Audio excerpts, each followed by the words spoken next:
말씀은 마태복음 18장 35절 말씀입니다. 마태복음 18장 35절 말씀입니다. 한 절 말씀을 저와 여러분이 함께 합독하여서 하나님 말씀 받도록 하겠습니다. 시작. 너희가 각각 마음으로부터 형제를 용서하지 아니하면 나의 하늘 아버지께서도 너희에게 이와 같이 하시리라. 아멘. 우리 김정호 목사님 나오셔서 하나님 말씀 전해주시겠습니다.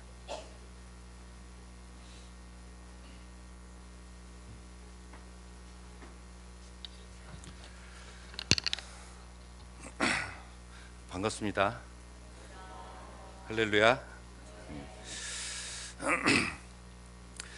제가 아침에 9시 예배 때도 말씀을 드렸지만 교회가 굉장히 젊네요. 젊으신 분들이, 제가 여러 교회를 다녔는데 이렇게 젊으신 분들이 많은 교회는 처음입니다. 그래도 일부 때는 한 분도 안 계셨는데 오늘은 이제 저희 어머니 아버님 되시는 분들도 저기 보여서 제가 굉장히 반갑습니다.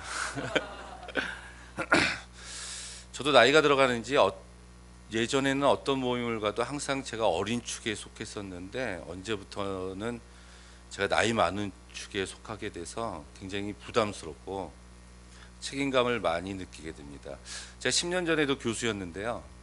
어떤 교회에 이제 설교를 하러 가서 설교를 하고 나서 밥을 먹는데 어떤 성도님이 오셔서 하는 말씀이 교수님이 온다 그래서 한 70 먹은 분이 올 줄 알았는데 굉장히 젊은 사람이 왔다고. 그게 10년 전이었으니까 그때는 사진이 없었잖아요. 여기 보니까 사진이 있네요. 그러니까 요즘은 뭐 예전처럼 이렇게 이제 이름만 가지고 하는 그런 시대는 또 지난 것 같습니다. 저 사진은 2달 전에 찍은 사진이라서 제가 유튜브에서 성경 공부를 하는데요. 설교할 때 설자, 성경할 때 성, 연구할 때 연 하면은 설성연이 되거든요. 거기에 제가 성경 공부한 유튜브가 있습니다. 김종호 목사를 치시면 한참 내려가야, 아주 오래 내려가야 한 번 이제 나오게 돼요. 저는 침례교 목사입니다. 여기 성결교죠. 예. 저는 뭐 성결교회 와서 설교하는 게 오늘이 처음인데 성결교나 침례교나 하나님의 교회인 줄로 믿습니다. 우리 김영민 목사님께서 굉장히 그 열린 사고방식을 가지고 계신 것 같아요. 다른 교단한테도 이렇게 이제 강단을 허락하시는 거 보면 저는 오늘 마태복음 가지고 한번 말씀을 나누어 보고자 합니다. 저는 구약을 전공했는데 제가 이제 어떤 교회 처음 가면은 꼭 이 마태복음 18장에 있는 말씀을 가지고 은혜를 나눕니다. 우리 복음서가 4권이 있죠. 마태, 마가, 누가, 요한. 근데 요한복음은 좀 틀리고 마태, 마가, 누가 복음을 가지고 공간 복음서라 그래서 같은 관점에서 쓰여졌다 이렇게 봅니다. 특징이 다 있어요. 근데 우리가 쉽게 이해하면 마태가 마태 교회를 위해서 쓴 게 마태복음, 마가가 마가 교회를 위해서 쓴 게 마가복음 이렇게 이해하시면 됩니다. 마태복음의 특징은 그 교회 교인들이 유대인들이었다는 얘기예요. 유대인들이었습니다. 마가나 누가는 이방인들이 많았는데요. 유대인들이 그 교회 구성원을 형성하고 있었다는 것은 구약에 대해서 잘 알고 있는 사람들이었다는 얘기입니다. 그래서 마태복음 1장 시작할 때 아브라함이 이삭을 낳고 이삭이 야곱을 낳고 이런 이스라엘 역사는 유대인들이 알고 있었겠죠. 그리고 뭐 이사야를 비롯해서 구약 성경의 굉장히 많은 부분을 인용하고 있는 것도 마태예요. 그리고 마태 공동체는 굉장히 부자였던 것 같아요. 왜냐하면은 사용하는 그 화폐 단위가 다른 마가나 누가에 비해서는 큰 화폐 단위를 사용을 하고 있습니다. 이스라엘 사람들은, 유대인들은 하나님의 말씀은 5개라는 이런 선입관을 가지고 있었어요. 그래서 처음에 나오는 5권의 책을 뭐라 그러죠? 모세 오경이지요. 이걸 모세 율법이라고 말씀이라고 이야기를 합니다. 시편이 150편으로 구성되어 있는데 5권이에요. 5권으로 분류한 다음에 다시 150편으로 분류를 했습니다. 말씀이란 뜻이죠. 그것처럼 이 마태복음에도 그 5이라는 숫자가 숨어 있는데 그거는 예수님의 설교가 5개가 나옵니다. 자, 1장에서 2장에서 예수님께서 탄생하시고 뭐 요한한테 침례를 받으시고 광야에서 40일 동안 이제 자기의 그런 사역을 준비하시고 나서 베드로를 선택하십니다. 부르시는데 그게 이제 4장이고요. 그리고 5, 6, 7장에 예수님의 첫 번째 설교가 나옵니다. 그걸 우리가 이제 산상수훈이라고 하는 그런 말씀이 나오죠. 팔복도 나오고. 그리고 나서 이제 8장, 9장에 예수님이 가르치시고 병 고치시고 10장에서 12제자를 선택해서 파송하시면서 전도 설교를 하세요. 그리고 13장에서는 천국은 뭐뭐와 같다라는 천국에 대한 설교를 하시고 오늘 저와 여러분이 읽은 28장이 예수님의 4번째 설교입니다. 이거는 교회를 향한 설교였어요. 교회 내부를 향한 설교를 하시고 마지막에 23, 24, 25장에서 예수님이 올라가시기 전에 이런 종말에 대한 심판에 대한 설교를 하십니다. 그러니까 마태는 그 이스라엘 사람들 유대인들이 가지고 있었던 5이라는 숫자를 이용해서 예수님의 설교 5개를 중심으로 그 사이사이에 예수님의 병 고치심과 기적을 이렇게 써놨어요. 예수님이 몇 년 동안 사역을 하셨죠? 3년이라고 알고 있죠. 어떻게 알죠? 3년인지? 요한복음에 나옵니다. 요한복음에 예수께서 유월절을 3번 지키시러 예루살렘에 올라가세요. 또 다른 절기가 나오는데 요한복음에 합치면 4년인데 보통 학자들이 3년이라고 이야기를 합니다. 요한복음은 이렇게 틀리잖아요.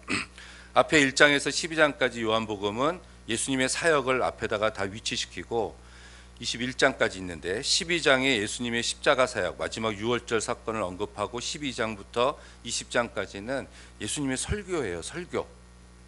그러니까 예수님의 설교를 듣고 싶으시면은 이 마태복음의 5개 그리고 요한복음 13장부터 뒷부분을 읽어보시면 예수님의 설교가 나옵니다. 누가복음은 3년 동안 예수께서 활동하셨던 그 공생의 기간 갈릴리에 계셨다가 예루살렘에 가셨다가 갈릴리에 왔다가 예루살렘에 가셨던 이 3년의 기간을 갈릴리에서의 사역을 3년으로 앞으로 다 모아놓고 누가복음은 9장 51절에 예루살렘을 향해서 출발해서 19장에 예루살렘에 도착하십니다. 좀 어렵나요? 교수는 이게 문제예요. 설교를 안 하고 막 가르치려고 하는데 누가복음 9장 51절에 보면은 그 앞에까지는 3년 동안 갈릴리에서 사역이 다 나오고 9장 51절에 승천할 기약이 차감해 예루살렘으로 올라가시기로 굳게 결심하시고 예루살렘으로 출발하세요. 9장 51절에 예루살렘으로 왜 가시죠? 예수님께서 승천할 기약이 차감해 1년 전에 올라가십니다. 1년 전에. 그래서 9장 51절부터 19장에 예루살렘 입성 전까지가 1년의 기간 동안 예수님께서 제자들을 데리고 다니시면서 제자 훈련 시키시는 거였어요. 가르치시는 사역을 하셨습니다. 왜? 자기는 올라갈 거니까. 제자들이 남아 있을 거니까. 자기의 사역을 대신할 제자들을 훈련시키신 게 1년 동안의 일입니다. 제 말씀은 마태, 마가, 누가, 요한복음이 이렇게 각기 다른 특징들이 있다는 얘기입니다.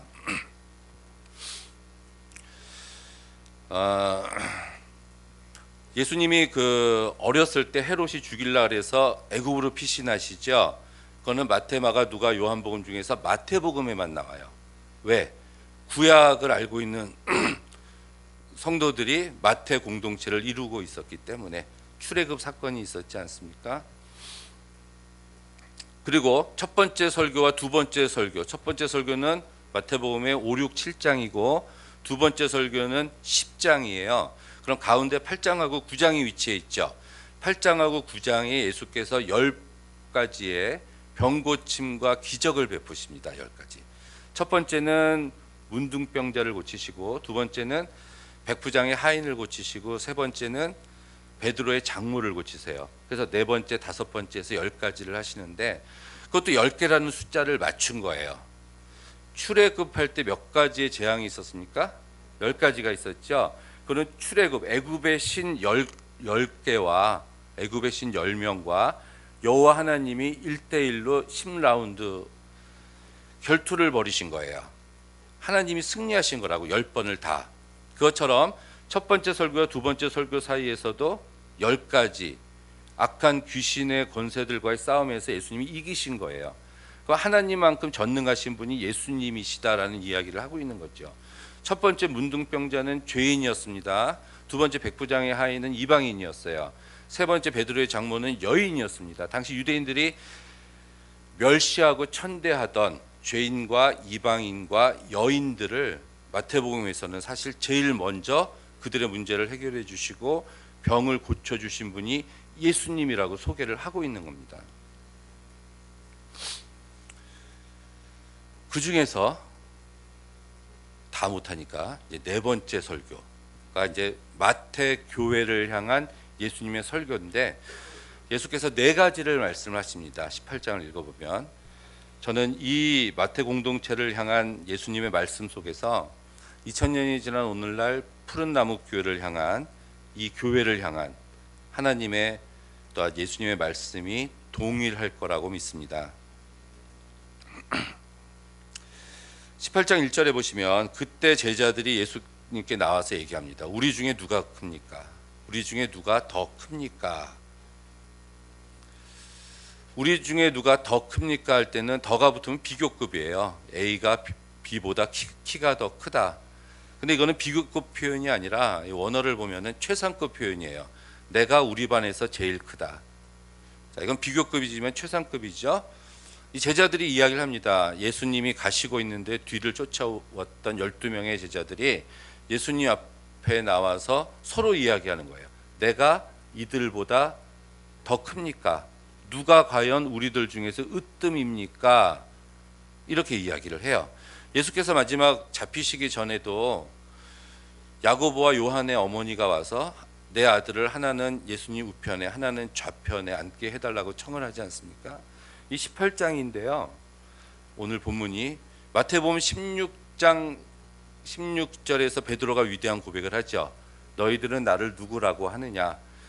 베드로가 주는 그리스도시요 살아계신 하나님의 아들이시니이다. 가이사라 빌립보라는 도시에서 이 이야기를 하는데 가이사라는 로마의 황제라는 뜻이고요. 빌립보의 빌립은 당시의 분봉왕 빌립이 다스리던 왕이었어요. 그러니까 두 사람의 이름을 따서 만든 도시가 가이사라 빌립보였고 그 도시에 무엇이 있었냐면은 로마 황제의 형상이 있었습니다. 형상. 그러니까 예전에는 왕이 다 다스릴 수가 없으니까 자기가 다스리던 지역의 곳곳에 왕의 형상을 세워놔요. 그럼 이것은 우리가 다스리는 이제 국경선이다 그런 뜻이겠죠. 사람들이 그 로마 황제의 형상을 보면서 그 도시에서 예수님한테 질문을 한 겁니다. 누구는 뭐 엘리야라고도 합니다. 누구는 모세라고도 합니다. 누구는 뭐 요한이라고도 합니다. 이렇게 얘기했을 때 베드로가 위대한 고백을 했잖아요. 주는 그리스도시여 살아계신 하나님의 아들이시니다. 너 정말 말 잘했다. 해답을 이야기한 것이었어요. 그래서 네 이름을 앞으로는 시몬이라고 하지 않고 반석인 베드로라고 바꾸겠다. 그러면서 예수님이 뭐라고 하셨냐면은 첫 번째 순환 예고를 하세요.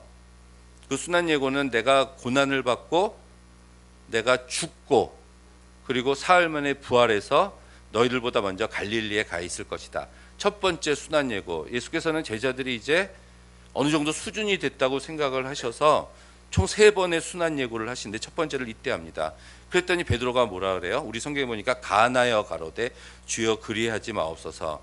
이 부탁하는 것 같죠? 간청해서. 하지만 그 가나다라는 동사는 선생이 제자한테 쓰는 단어예요. 그러니까 야단치듯이 말했다 이런 뜻이에요. 베드로가. 좀 전에 위대한 주는 그리스도시오라고 고백을 했었던 이 베드로가 바로 그 대화 가운데 순환 예고를 예수께서 하시니까 자 예수님 이 땅에 왜 오셨어요? 승천할 기약이 차감해. 십자가 달려서 돌아가시려고 이 땅에 오신 겁니다. 그걸 예고를 하신 거예요. 그러니까 스승이 제자를 야단치듯이 그렇게 하지 말라고 막 뭐라 그랬던 겁니다. 예수님이 뭐라 그러죠? 사단아 물러가라 이렇게 얘기한 거예요. 그래서 그게 16장이었어요. 그리고 17장 지금 18장인데 제자들은 아직도 우리 중에 누가 큽니까? 누가 큽니까? 이렇게 다투고 있었다는 얘기입니다. 그때 예수께서 한 어린아이를 가리키시면서 이 마가복음에 보면은 이 어린아이 비유가 나올 때 예수께서 안아주셨다 이런 표현이 나와요. 그 어린아이를 안아주셨다. 마태복음은 안 써 있네요. 안아줬다는 말이. 근데 이 어린아이와 같지 아니하면 누구든지 천국에 들어갈 수가 없다. 이렇게 대답을 하신 거예요. 뭐라고 질문했냐면은 천국에서는 누가 큽니까? 그 말은 우리들은 이미 천국에 들어갔고요. 제자들이 우리들은 이미 천국에 들어갔는데 들어간 상태에서 우리 중에서 누가 제일 큽니까? 라고 질문했는데 예수께서는 어린아이와 같지 아니하면 너희들은 아무도 천국에 들어올 자가 없다. 첫 번째, 겸손하라. 네, 교회에서 겸손하라. 이렇게 주시는 말씀인 것 같아요. 낮은 데로 내려가라. 교만하지 말아라. 하나님께서는 교만이라는 것을 제일 싫어하시는 것 같아요. 구약을 보면 패망의 선봉이여 넘어짐의 앞잡이이지 않습니까? 세상에서 우리들은 다 잡이 있어요. 직업이 있어요. 뭐 사장도 있고 대표도 있고 뭐 높은 직업이 있겠죠. 뭐 고위 공무원도 있고 변호사, 판사, 뭐 의사도 있는데 교회 오면은 뭐죠? 우리들은 다 브라더예요. 브라더, 시스터, 형제 자매입니다. 여기에 변호사가 어디 있어요? 여기에 의사가 어디 있습니까? 우린 다 형제예요. 형제 자매입니다. 교회에서 누가 제일 높아요? 목사님이 제일 높아요? 아니죠. 아니에요. 그 다음이 장로님이 높습니까? 그 다음이 권사님이 높아요? 그렇지 않아요. 각각 맡은 역할이 있는 겁니다. 교회는. 그리스도가 교회 머리가 되셨잖아요. 우리는 지체잖아요. 몸의 지체. 각 지체들은 맡은 역할이 있어요. 손가락, 발가락, 손과 발 모두 맡은 역할을 하면 되는 겁니다. 목사님은 여러분을 양육시키고 영적으로 또 설교를 하기 위해서 일정하게 훈련 받으신 거예요. 영성 훈련도 받으시고 성경 공부도 하시고 어느 정도 그리고 와서 강단에서 하나님의 말씀을 대신해서 전하는 역할을 하는 겁니다. 이 교회의 그 지체, 그 부분, 그 역할을 하는 게 목사님이에요. 여러분들도 각자의 역할이 있습니다. 그 역할을 하면 돼요. 우리는 똑같습니다. 손가락이 내가 하는 일은 귀중한 일이야 하면서 발가락이 엄지발가락 보고 뭐라고 하면 됩니까? 엄지발가락이 없으면 서 있지를 못해요. 각각의 그 지체들이 그 몸의 지탱을 위해서 힘을 쓰고 충성을 해야 제 기능을 발휘하는 겁니다. 교회는요 그냥 놀러 왔다가 놀러 가는 게 아니지 않습니까? 일주일에 한 번씩 왔다 가는 곳이 아니에요. 아버지와 아들이 이렇게 예배드리고 있는데 아버지가 막 졸고 있어요.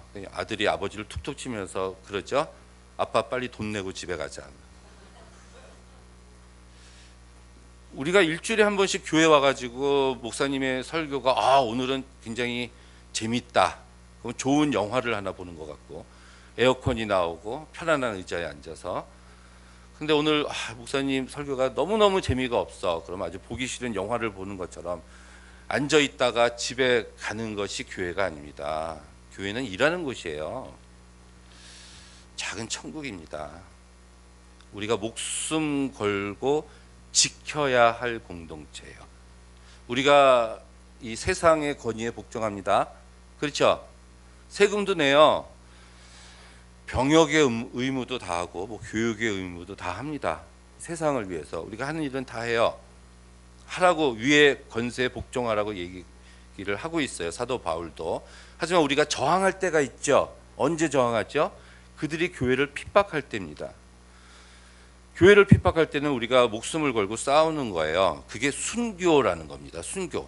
그렇지 않을 시에는 이 위정자들도 하나님께서 세운 지도자라고 우리가 생각을 하고 우리가 할 수 있는 의무를 다 하는 것이 참다운 그리스도인이라고 이야기를 합니다. 그런 역할을 하면 돼요. 근데 이렇게 사회에서 뭐 내가 사장이라고 교회 와서도 막 사장 역할을 하려고 하는 분들이 우리 교회는 없을 줄로 믿습니다. 제가 어느 책에서 읽었는데 청량리 장로교회라고 들었어요.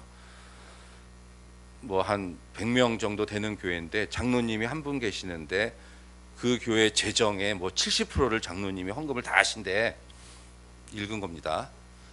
근데 그 교회도 무슨 회의를 할 거 아니에요? 근데 장로님이 회의에 참석을 안 하신대요. 그래서 왜 그러냐고 물어봤더니 내가 헌금을 제일 많이 하는데 회의에 참석을 하면 회의가 내 위주로 결정을 하니까 자기는 일절 참석을 안 한다. 이런 말씀을 하시더라고요.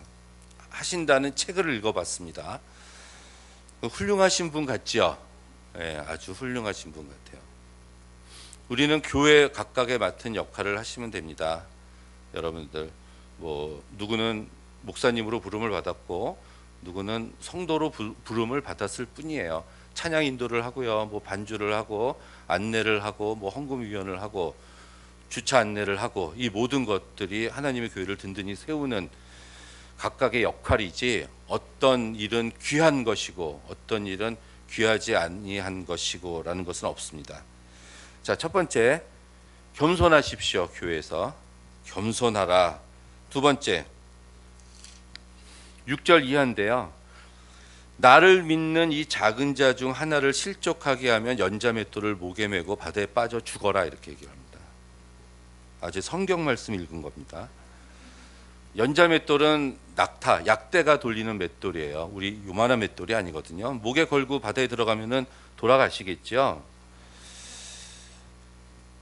왜냐하면은 그리고 네 손이나 발이 잘못되면은 네 손을 찍어버려라, 발을 찍어버려라. 손발 하나 없이 장애 상태로 천국에 들어가는 게 온전한 상태로 지옥에 들어가는 것보다 낫다. 9절에요. 만일 내 눈이 범죄하거든 눈을 뽑아버려라. 한 눈으로 영생에 들어가는 것이 두 눈을 가지고 지옥불에 던져지는 것보다 낫다.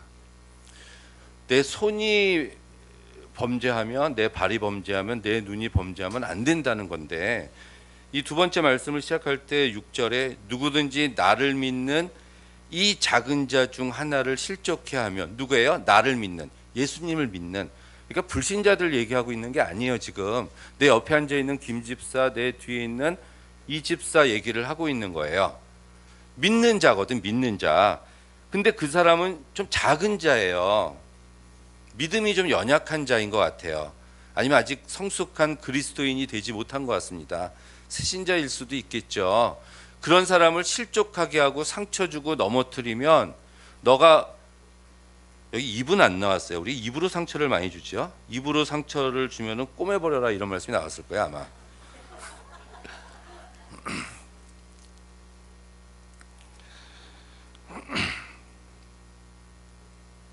저는 이제 목사니까 뭐 전도할 대상자가 없어요. 아는 사람들이 다 믿는 자라서. 그러니까 이제 개척 전도를 해야지 관계 중심 전도는 안 돼요. 여러분들도 마찬가지예요. 불신자들 아는 사람 별로 없죠. 주변에 보면은 그리스도인들이 많아요. 그러면 누구를 실족시키고 누구에게 상처를 받냐면 믿는 자들끼리 그러는 거예요. 믿는 자들끼리. 여러분 옆에 있는 사람한테 상처 줍니다. 그 뒤에 있는 사람한테 상처 받아요.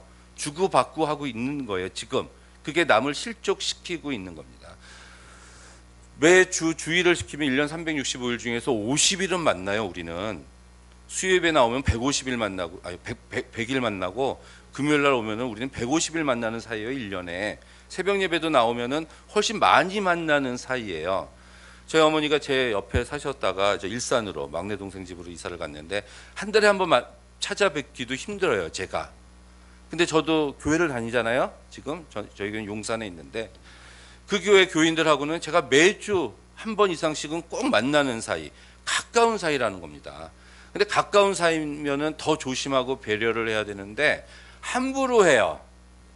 가까운 사이니까 말을 막 합니다. 상대는 상처를 받고 있는데 그것도 모르고 주로 자랑질이죠. 하지 말라는 얘기예요. 여기 하지 말래요. 무시무시합니다.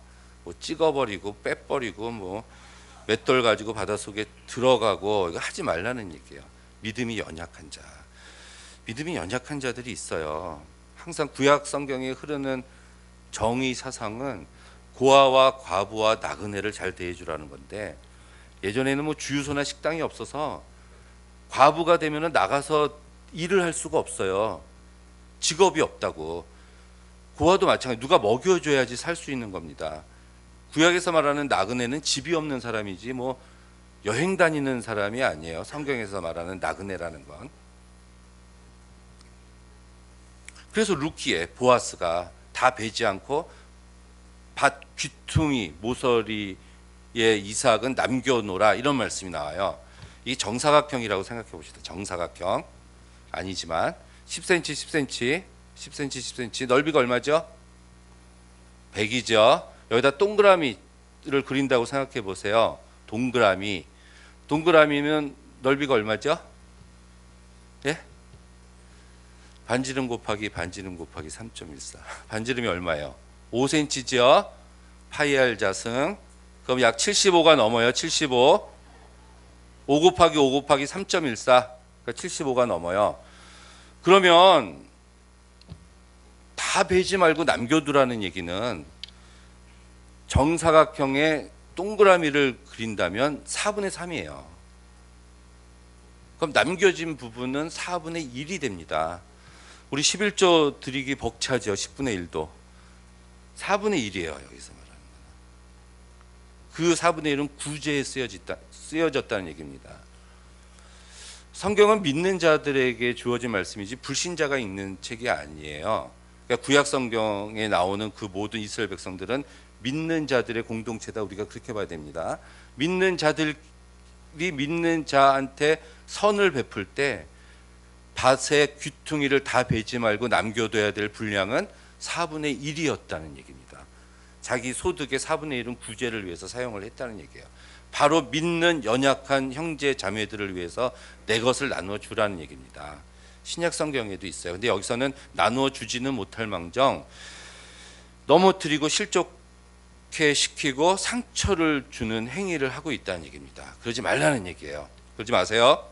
세 번째, 12절 이후에 그러면 상처받은 사람은 어때요? 믿음이 연약한 상처받은 사람은 그 공동체에 있지 않습니다. 떠나요. 떠나버립니다. 그게 99마리 양에 대한 비유예요. 어떤 사람이 100마리의 양을 가지고 있었는데 한 마리를 잃어버렸습니다. 한 마리 찾으러 산을 넘고 물을 건너서 찾아왔어요. 찾아왔다는 비유가 이겁니다. 이와 같이 이 작은 자 중에 하나라도 잃는 것은 하늘에 계신 너희 아버지의 뜻이 아니다. 우리 교회 푸른나무 교회가 7년 됐습니다. 맞죠? 7년 전에 같이 창립 예배를 드리고 여기서 예배를 드렸던 형제 자매 중에서 여기 안 앉아 있는 사람이 있어요. 뭐 다른 교회 갔나 보지. 가서 예배 잘 드리고 있나 보다. 5년 전에까지 있었는데 지금 없어요.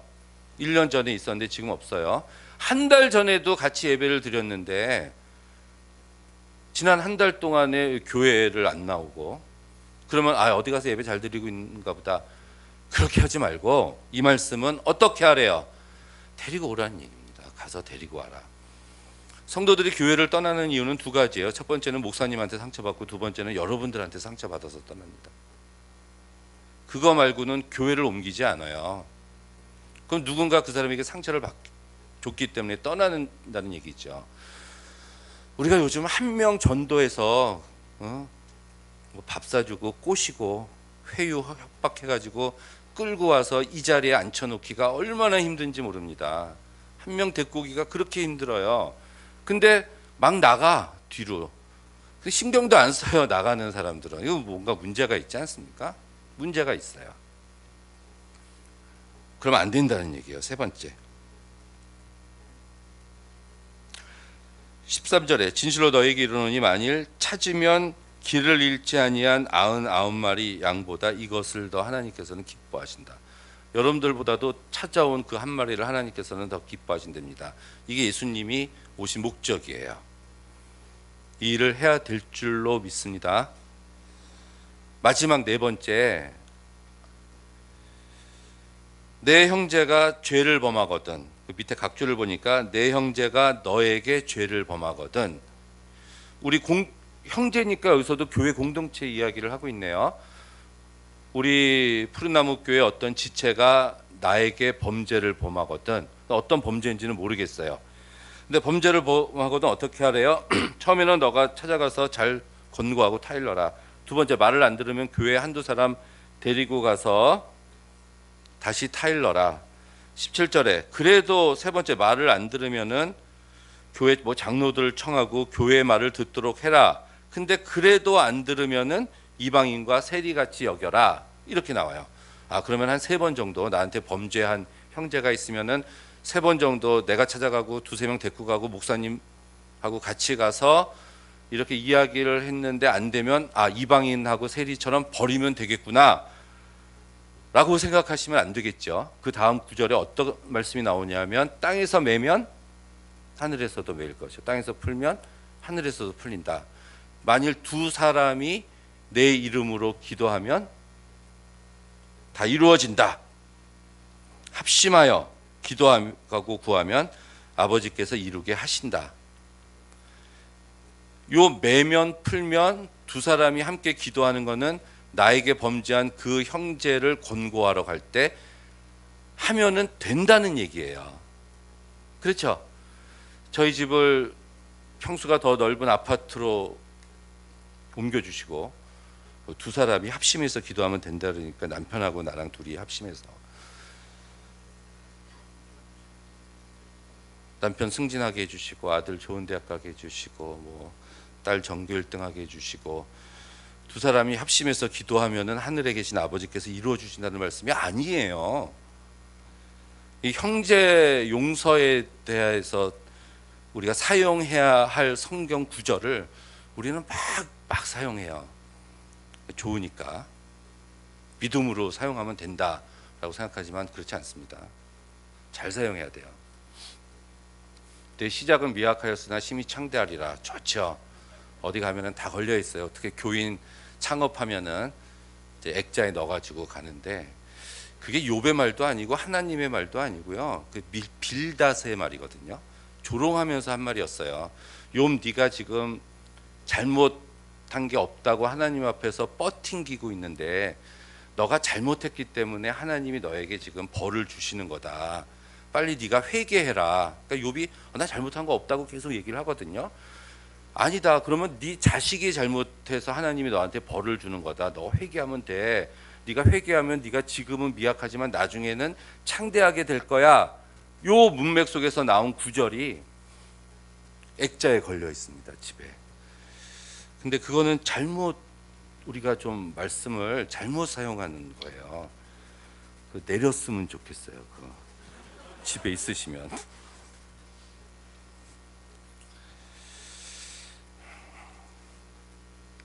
자, 용서의 주례입니다. 그랬더니 베드로가 듣고 있다가 잘난 척을 해요. 몇 번이나 용서해 줄까요? 7번 용서해 주면 됩니까? 누가복음에는 회개하거든 3번까지 용서해 주라 이렇게 나오고요. 모세율법에도 3번 이상 용서해 주라는 말이 안 나와요. 근데 베드로가 7번이라는 횟수를 이야기한 것은 자기 딴에는 이제 굉장히 잘 보이려고, 이해 많는 사람이려고 7번을 이야기한 겁니다. 근데 이제 주께서는 뭐라고 말씀하셨냐 하면은 22절에 7번이 아니라 77번이라도 용서를 해줘라. 자, 77번, 이게 77배일 수도 있고 490일 수도 있는데 490이 맞을 것 같아요. 그러면 이제 우리가 카운터를 합니다. 김 집사 나한테 잘못했어. 488번째야, 489번째야. 내가 말씀대로 사는데 490번, 이제 너 끝났어. 가 아니겠죠. 끝까지 용서해 주라는 얘기인데, 끝까지. 이러니까 이제 여기서부터 우리 아까 눈 빼버려라, 손 찍어버려라부터 우리가 굉장히 마음이 안 좋기 시작을 했는데, 여기에 오니까 이제 우리가 막 정신이 막 이상해질라 그래요. 예? 어떻게 끝까지 용서를 해주지? 나한테 잘못을 했는데 난 용서 못하는데, 내가 딴 사람은 다 용서해도 저놈은 용서 못하는데 한 놈만. 주님이 말씀하십니다. 바로 그 놈을 용서하라. 그 놈. 그러면서 1만 달란트 빚진 자의 비유가 나와요. 어떤 임금한테 어떤 사람이 1만 달란트 빚을 졌습니다. 한 달란트가 한 금 34kg이에요. 그게 만이니까 얼마나 많아요. 1만 달란트는 지금으로 따지면 뭐 1,000억, 2,000억 이 정도 되는 돈입니다. 그러니까 개인한테 빚을 진 게 아니라 임금한테 빚을 졌겠죠. 끌려갔어요. 왜 안 갚느냐? 없겠죠. 불쌍히 여겨서 그 임금이 빚을 제가 자꾸 발음할 때 빚을 그래서 스트레스 받고 있어요. 빚을이 맞나요? 빚을 탕감해 줬어요. 그냥 탕감. 그래서 이제 기분이 좋아졌죠. 집으로 돌아가는 길에 본인한테 100데나리온 빚진 자를 만났어요. 갚겠다고 했습니다. 1데나리온은 하루 품삯이에요. 100일 일하면 갚을 수 있는 돈이에요. 그런데 멱살을 잡아서 감옥에다 쳐넣었다, 이렇게 나와요. 그 이야기를 신하들이 임금한테 가서 합니다. 임금이 그를 다시 불러요. 나는 너를 빚을 탕감해 줬는데 왜 너는 그렇게 하지 않았느냐? 너가 그 빚을 다 탕감 받을 때까지 감옥에 있어라. 이러면서 이게 끝납니다. 비유가. 주께서 가르쳐 주신 기도는 하나밖에 없죠. 우리가 주기도문이라 그래요. 하늘에 계신 우리 아버지의 이름이 거룩히 여김을 받으시옵고 나라의 임하옵시고 뜻이 하늘에서 이룬 것처럼 땅에서 이루어지이다 하고 우리가 세 가지를 구해요. 첫 번째 뭐죠? 우리에게 맛있는 양식을 주옵시고 풍부한 양식을 주옵시고 일용할 양식을 달라고 구하는, 일용할 양식. 그건 필요한 양식인데요. 우리가 먹을 만큼의 양식이지 않습니까?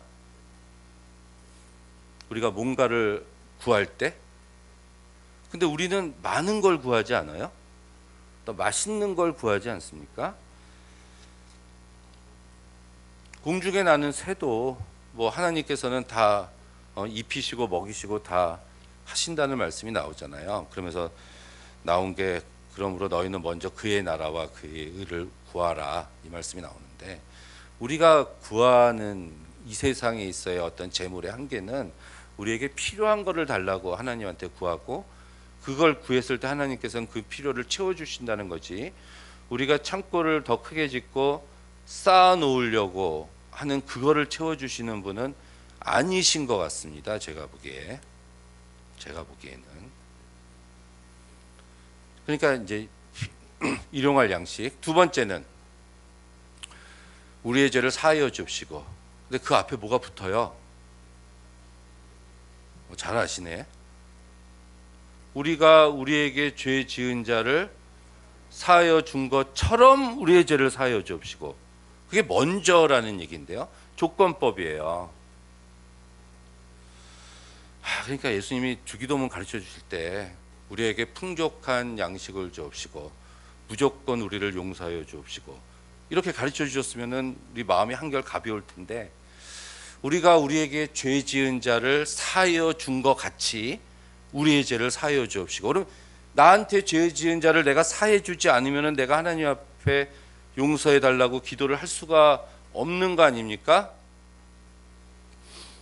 우리 아까 나와서 기도하시는데 기도 정말 잘하시더라고요. 대표 기도. 우리 뭐 지난 일주일 동안 알고 지은지 모르고 지은지 다 사하여 주옵시고 막 이렇게 막 습관적으로 기도하잖아요. 스스로 일주일 동안 잘못했다고. 그리고 아까 그 어린아이처럼 몇 푼 헌금 들고 나와서 내고 나면 나는 죄 사해졌어. 스스로 아주 뿌듯해하고, 그 다음 나가서 일주일 동안 또 열심히 죄 짓고 살지 않아요? 왜? 일주일 뒤에 가서 몇 푼 내고 회개하면 용서해 주실 거야, 이런 마음이 있잖아요. 너희는 빛과 소금이 되라 그랬죠? 어디에? 교회에? 교회의 빛과 소금이 되면 괜찮은데 세상의 빛과 소금이 되래요. 우리가 자꾸 이제 교회는 거룩한 곳, 세상은 악한 것. 이런 이분법이 저는 맞지 않다고 생각해요. 세상을 창조하시고 하나님 보시기에 어땠어요? 좋았어요. 다 좋았어요. 선하게 창조하셨습니다. 이 세상은 생육하고 번성하라, 땅에 충만하라. 이거는 땅을 정복하라는 거는 짓밟으라는 얘기가 아니에요. 잘 다스리라는 얘기예요. 하나님께서는 이 세상을 창조해 놓고 자기가 하지, 자기가 다스리지, 마지막에 사람 만들어 놓고 네가 해라 하고 우리들한테 맡겨 놓으신 거예요. 세상을. 그러니까 우리가 할 수 있어? 우리 못 하잖아요. 그래서 3장에 죄를 진 거야. 안 되니까. 근데 본래 이 세상은 선하게 창조하셨다는 겁니다. 나쁘게 창조하지 않으셨어요. 창세기 2장 4절에 하나님께서 사람을 만드시는데 경작할 사람이 없으므로 땅에서 안개만 올라왔다, 이 말이 나와요. 어떤 사람? 경작할 사람. 하나님께서는 아담과 하와를 만들어서 에덴 동산에다 두시고 그냥 땡자하고 그들이 놀았던 게 아니에요. 에덴 동산에서도 일을 하고 있었던 겁니다. 그러니까 하나님은 사람 창조의 목적이 경작하려, 일할 사람을 창조한 거예요. 물론 교회에서도 일합니다. 하나님께서도 아버지가 일하시니 나도 일한다, 예수께서도 그러셨어요. 우리도 세상에 나가서 일하는 거예요. 교회는 거룩한 곳이고 세상은 더러운 곳이 아닙니다. 여러분들은 각자의 직장에 파송된 선교사들이에요. 그곳에서 세상에서 빛과 소금의 역할을 다 해야 돼요. 아프리카만 간다고 선교사가 아니에요. 제가 청년부 담당 사역을 할 때 어떤 청년이 저한테 와가지고 우리 회사에 복사기가 좋은 게 들어왔어요, 목사님. 이제부터 우리 청년의 주보는 거기서 제가 완벽하게 카피해 올게요. 그래서 제가 뭐라 그랬게요? 야단을 쳤죠. 왜 회사 비품을 가지고 교회 주보를 뽑느냐? 절대로 안 된다 그랬습니다. 절대로. 하나님이 우리 청년부를 위해서 저희 회사에 큰 복사기를 절대로 아니에요. 아니라고 저는 생각합니다. 용서가 쉽지가 않습니다. 그런데 이 비유에 그 빛과 탕감이란 용어가 제가 이 주기도문에서 말한 죄를 사하여 주옵시고 빛과 죄, 탕감하다와 사함받다라는 단어가 같아요. 같은 단어예요. 그렇다면 이 비유를 예수께서 말씀하신 이유는 우리가 용서해야 할 이유에 대해서 말씀을 하신 겁니다. 그 이유는 뭐죠? 우리가 1만 달란트 빚진 자예요. 우리의 노력으로 우리의 힘으로서는 이 빚을 탕감받을 수가 없습니다. 그냥 하나님의 전폭적인 은혜로 우리가 죄사함을 받았어요. 그러니까 너희도 다른 사람의 죄를 용서해 줘야 된다, 이런 말씀이란 얘기죠. 너희가 그 은혜를 인하여 믿음으로 말미암아 구원을 얻었나니 너희에게서 난 것이 아니요 하나님의 선물이라. 사람에게 난 것이 아니냐, 아무도 자랑치 못하게 하라 하십니다. 은혜를 인하여, 그 은혜는 예수 그리스도가 이 땅에 오셔서 십자가 위에서 죽으신 그 은혜를 믿음으로 우리가 구원을 받았다는 거예요. 이것이 선물이래요. 뇌물이 아니라 선물이잖아. 선물을 우리가 그냥 받으면 되잖아요. 기쁘게 받았어요. 좋죠. 선물 공짜예요. 물론 공짜는 아니지, 믿기만 하면 되니까. 아무튼 받았어요. 우리 입장에서는 공짜처럼 받았어. 믿기만 하면 된대. 그런데 하나님 입장에서는 공짜가 아니란 얘기예요. 제일 값비싼 희생의 대가를 치르시고 우리의 구원을 사신 거잖아요. 그 희생의 대가가 뭐예요? 외아들 독생자 예수 그리스도란 얘기예요. 죽이신 거야. 이 땅에 죄 없으신 의인이 저와 여러분의 죄를 대신해서 십자가 위에서 죽으심으로, 그 죽으심으로 인해서 우리의 죄가 사해진 거예요. 그래서 우리가 그 사실을 믿으면 구원을 받는다는 얘기라고. 예수께서 6시간 동안 십자가 위에서 피를 흘리면서 돌아가시고 계실 때 하나님께서 보고 계셨다는 얘기입니다.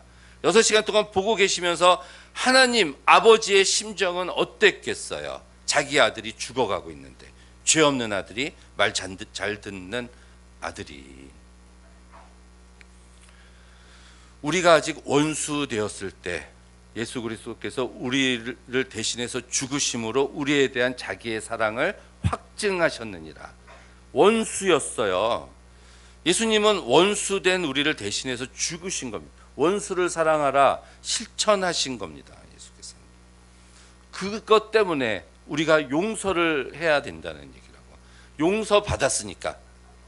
하나님으로부터 용서, 영원히 죽을 수밖에 없었던 죄인인 우리가 믿기만 하면 용서받는, 용서함을 받았으니까 다른 사람도 용서해라. 그게 예수님이 이 비유를 하신 이유가 됩니다.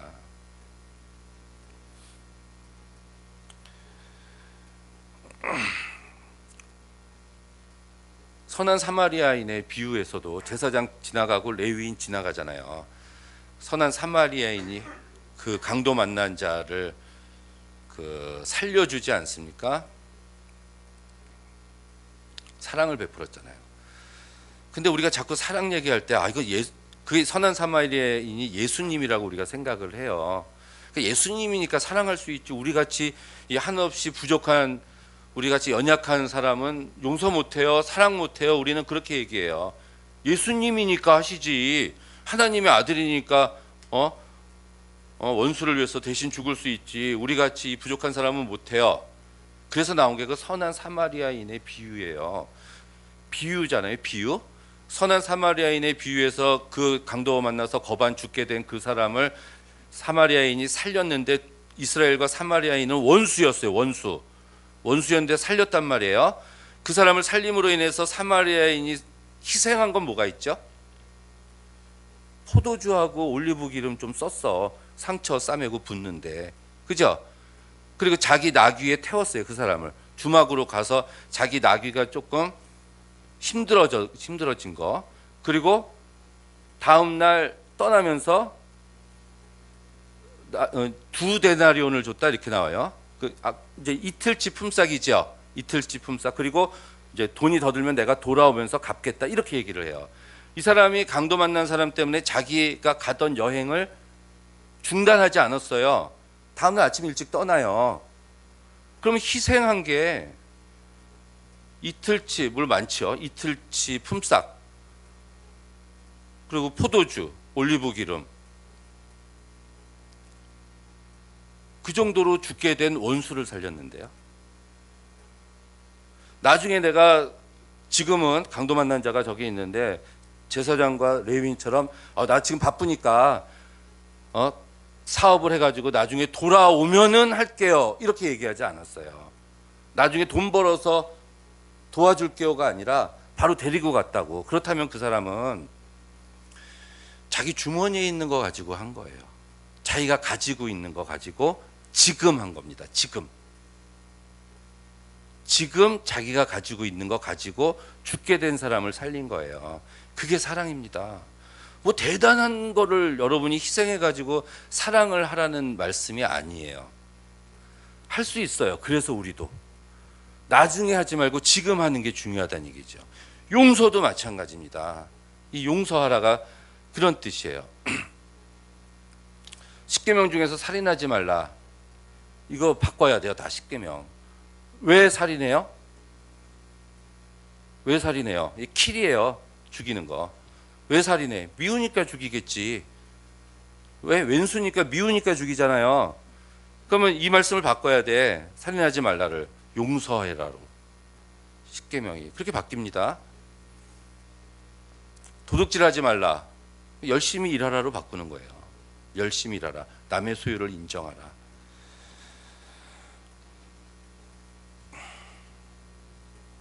그런데 여기까지만 하셔도 좋은데 마지막에 오늘 본문에,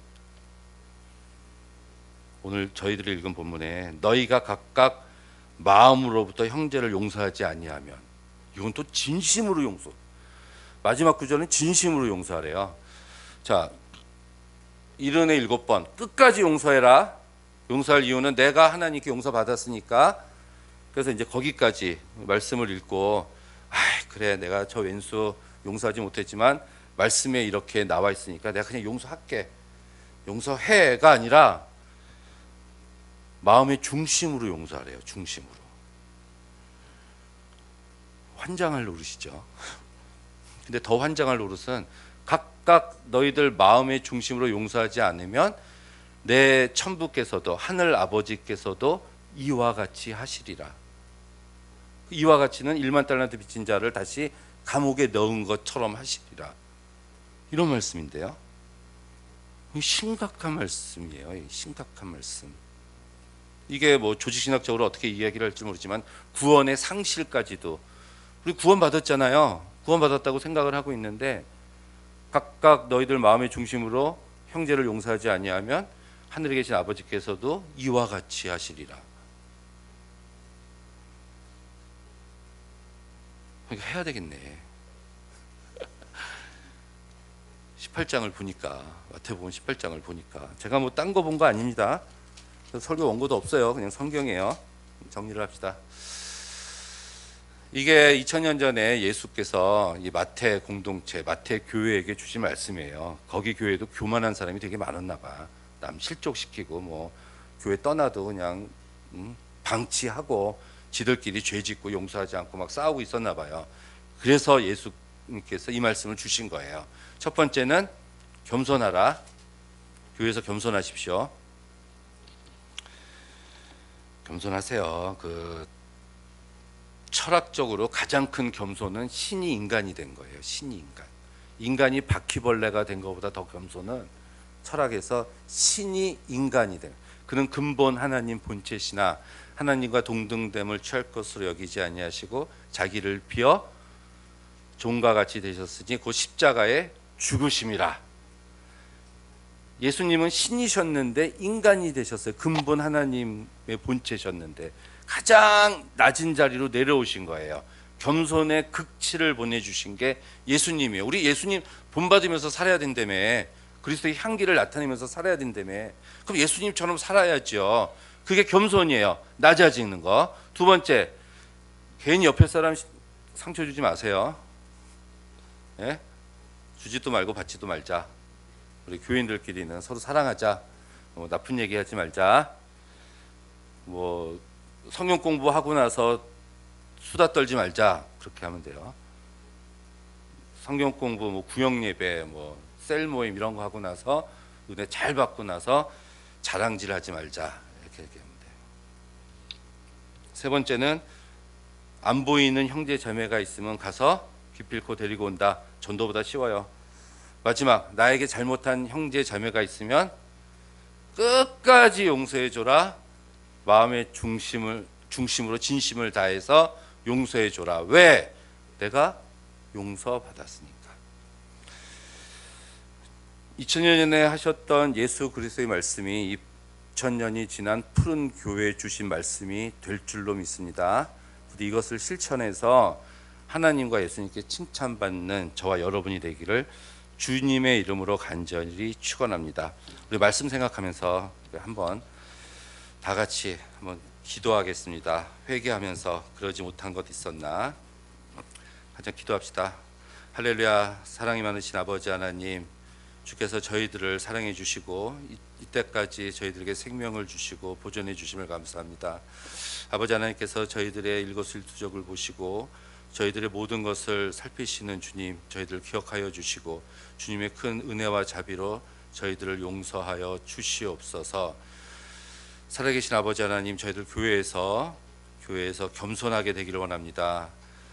나보다 남을 낮게 여기고 오리를 가져야 할 때 심리를 갖고 겉옷을 달라 하면 속옷까지 벗어줄 수 있는 그러한 낮은 자의 삶의 자리에 들어가서 저희들 살아나갈 수 있도록 주께서 긍휼을 더하여 주시옵소서.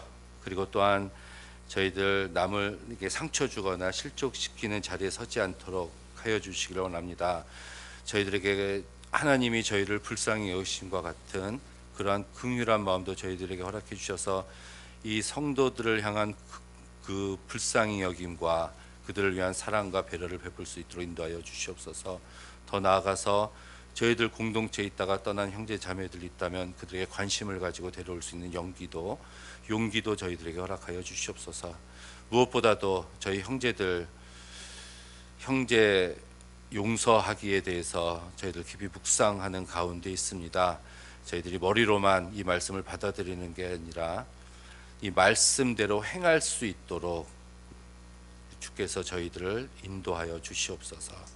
예수님의 이름으로 기도드렸습니다. 아멘.